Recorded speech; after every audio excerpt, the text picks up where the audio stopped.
Assalamualaikum warahmatullahi wabarakatuh. Om Swastiastu, Namo Buddhaya, salam kebajikan sahabat-sahabat dimanapun juga berada. Sebuah pernyataan kontroversial kembali muncul dari Dr. Tipa. Kali ini ia menuding bahwa dirinya dan keluarganya menjadi korban teror setelah ia menyoal keaslian ijazah mantan Presiden Jokowi atau Presiden ke-7 Republik Indonesia.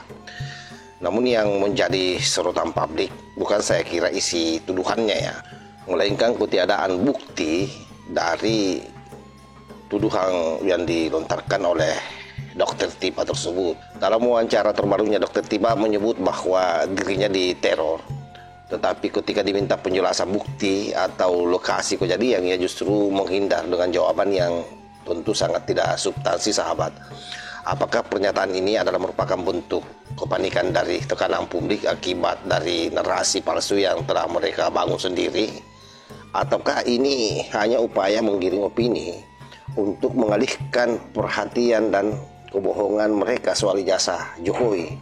Ataukah ini adalah merupakan upaya mereka ya untuk mengulur-ngulur pentersangkaan di Polda Metro Jaya? Untuk lebih jelasnya, ini coba kita lihat videonya. Ada dua layer. Jadi satu tuh anak-anak saya tuh jati diri mereka sudah di kuyak-kuyak ya. Iya, sudah di doxing kan. Mereka tuh udah di doxing. KTM-nya, KTP-nya, foto-foto mereka entah itu dari mana gitu udah di doxing habis-habisan. Sampai tempat kosnya mereka sekarang mesti harus pindah gitu kan. Kemudian apa kendaraan mereka sukanya di mana dan segala macam udah di doxing sama buzzer-buzzer termu-termu itu. Dan terakhir kali adalah diteror dengan ya ini saya nggak tahu ya, ini kok insiden aja gitu, tapi anak saya itu kan kalau berkendaraan itu sangat teliti gitu, kami sangat mengajarkan untuk, tapi udah 2 kali ditabrak orang, nah itu kan ditabrak ya dalam keadaan bermobil.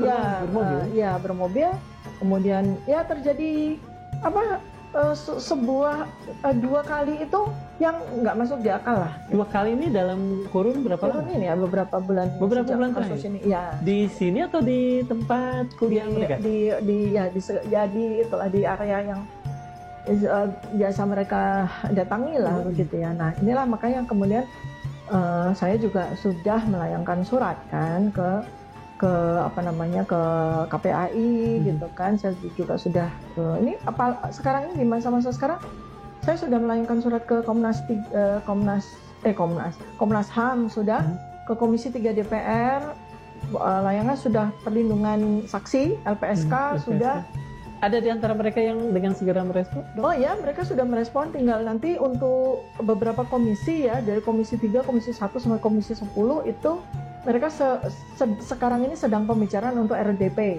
Oke. Ya, kemudian untuk Komnas HAM kami juga sudah akan ditindaklanjuti. Kemudian saya juga berpikir karena saya pun juga diteror, saya mungkin juga apa yang Dok alami?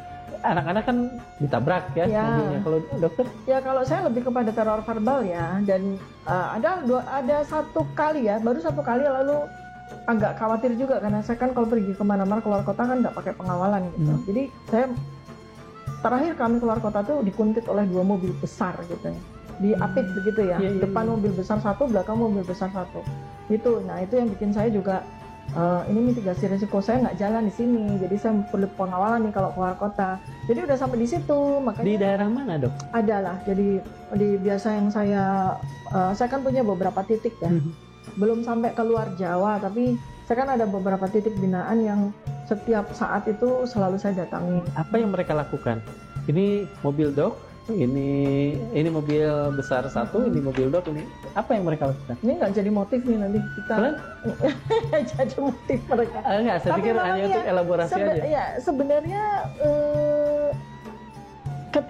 ketika sedang menjalani itu ya, itu nggak ada rasa takut gitu kan. Tapi setelah kita pikir, saya sama tim ya waktu itu kita ternyata iya gitu, karena sangat-sangat aneh gitu.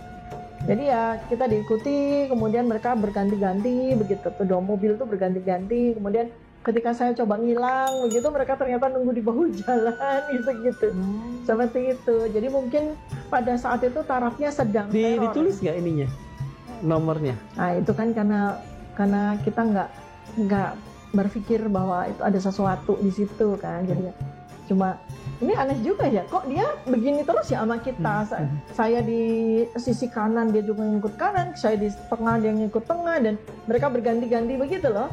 Kebetulan kendaraannya yang besar itu Pajero dengan Fortuner begitu ya. Itu yang satu merah, yang satu hitam, yang satu putih, itu gantian kan. Seperti itu. Pertama-tama kita asik karena saya seneng balap kan. Iya. Lama-lama panas sih yang kita dia ganti-gantiannya seperti itu. Jadi mungkin tarafnya masih teror ya, tarafnya masih menakut-nakuti. Mudah-mudahan. Saya kira pernyataan Dr. Tipa ini dinilai sebagai bagian daripada pola komunikasi yang berulang ya, yaitu memainkan narasi sebagai korban setiap kali tuduhan yang ia lontarkan terbukti tidak berdasar. Pola ini sering digunakan untuk membentuk persepsi publik seolah dirinya dalam posisi tertekan oleh kekuasaan. Padahal faktanya tidak ada satu pun bukti konkret tentang apa yang ia sebut sebagai teror, sahabat. Nah, dalam konteks hukum dan komunikasi publik, crime seperti ini saya kira sangat serius ya. Jika benar ada teror, mestinya ada laporan resmi, bukti rekaman, saksi, atau laporan polisi. Namun sampai saat ini tidak ada satupun dokumen publik yang menunjukkan bahwa Tipa dan keluarganya diteror. Justru yang terjadi, Dr. Tipa hanya menggunakan pernyataan lisan tanpa data. Ini menunjukkan bahwa klaim ini cenderung bersifat spekulatif dan tentu jauh dari faktual.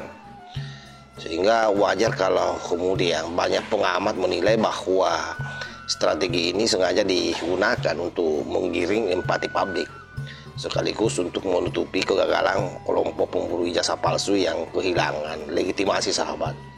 Nah, setelah tuduhan mereka terbantahkan dengan bukti-bukti resmi dari KPU, kemudian dari Kemendikbud dan Universitas Gadjah Mada, tentu ruang gerak mereka semakin sempit ya. Maka muncul narasi baru menjadi korban intimidasi agar simpati publik tidak hilang sepenuhnya. Itulah yang menjadi target daripada Tipa ini. Nah, jika kita cermati, tidak ada alasan bagi kita semua yang logis pemerintah ataupun pihak Jokowi melakukan tindakan seperti yang dituduhkan. Sebab sejak awal saya kira Presiden Jokowi dan tim hukumnya menempuh jalur konstitusional, bukan jalur emosional. Kan kalau mau kan dari dulu mereka ini digugu. Semua bantahan mereka disertai dokumen resmi dan keterangan-keterangan dari lembaga yang berwenang. Jadi tuduhan adanya teror terhadap Dr. Tipa saya kira justru tidak masuk akal secara struktur kekuasaan maupun etika publik, sahabat. Nah, di sisi lain pernyataan Dr. Tipa ini juga memperlihatkan kegagalan etika intelektual. Sebagai seorang public figure dengan latar akademis, seharusnya ia memahami bahwa setiap tuduhan harus dibarengi dengan data dan fakta, bukan omong-omong doang. Sebab itu sahabat-sahabat sekalian, ketika pernyataan tidak disertai data, maka yang muncul saya kira hanyalah opini kosong yang tentu ini berpotensi menyesatkan masyarakat. Dalam dunia akademi itu yang disebut dengan kesalahan logika, menggunakan narasi emosional untuk menggantikan fakta. Disinilah kehebatannya Dr. Tipa, karena mampu dan berani membohongi dirinya sendiri. Demi untuk apa? Untuk menutupi apa yang menjadi kegundahan hatinya hari ini yang sebentar lagi bakal ditersangkakan oleh Polda Metro Jaya. Jadi trik ini adalah merupakan trik untuk mengulur waktu. Tetapi mesti dicatat bahwa apa yang diakibatkan dari pernyataan seperti ini bukan hanya saya kira merusak kredibilitas Tipa ya sebagai seorang akademisi, tetapi juga memperburuk citra kelompok yang masih mencoba memainkan isu ijazah Jokowi. Dan publik kini semakin jernih dalam menilai bahwa mereka bukan sedang membela kebenaran, melainkan mempertahankan narasi yang sudah rapuh, yang sudah runtuh. Dan perlu ditahu bahwa dalam era keterbukaan informasi itu akan cilaka, sahabat ya, karena pasti yang namanya kebohongan akan cepat terdeteksi. Sebab itu kita menantang Dr. Tipa, kalau memang teror itu ada, ya laporkan saja secara resmi. Tapi jika tidak ada bukti, hentikan drama yang hanya memperkeruh ruang publik. Jadi saya kira sahabat-sahabat sekalian, mudah-mudahan narasi-narasi seperti ini bisa dianalisa lebih dalam, tidak langsung dicerna dan dibenarkan, karena ini menyesatkan sekali. Saya kira demikian. Wallahul muwaffiq ila aqwamit thariq. Wassalamualaikum warahmatullahi wabarakatuh.